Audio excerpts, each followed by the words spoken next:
ন্যূনতম BSc degree ছাড়া নবম গ্রেডের ইঞ্জিনিয়ার পদে কাউকে নিয়োগ না দেওয়া সহ 3 দফা দাবিতে আগামী 3 দিন সব ক্লাস পরীক্ষা বর্জনের ঘোষণা দিয়েছে বুয়েটের শিক্ষার্থীরা।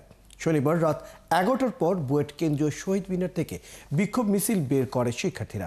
সেখানে মিছিল নিয়ে তারা বকশীবাজার ও ঢাকা বিশ্ববিদ্যালয়ের টিএসসি এলাকা ঘুরে হোটেল ইন্টারকন্টিনেন্টাল মোড়ে যায়। পরে শাহবাগে এসে মিছিল শেষ হয়। সেখানে সংবাদ সম্মেলনে শিক্ষার্থীরা দাবি করেন ডিপ্লোমা ডিগ্রিধারীদের নবম গ্রেডের ইঞ্জিনিয়ার পদে নিয়োগ মেনে নেবেন না তারা। এছাড়া দশম গ্রেডে ইঞ্জিনিয়ার পদে ডিপ্লোমাদের কোটা বাতিলের এবং বিএসসি ইঞ্জিনিয়ার ছাড়া কারো ইঞ্জিনিয়ার পদবি ব্যবহারে নিষেধাজ্ঞার দাবিও তোলেন তারা। 2013 সালে যেসব ডিপ্লোমা টেকনিশিয়ানরা সন্ত্রাসী কার্যক্রম করেছিল তাদের আইনের আওতায় আনতে হবে।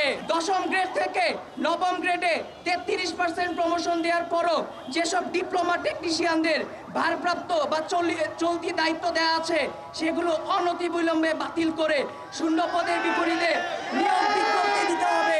দশম গ্রেড টেকনিক্যাল বা উপসহকারী প্রকৌশলী বা সমমান পদে ডিপ্লোমাদের জন্য বরাদ্দকৃত 100% কোটা বাতিল করতে হবে।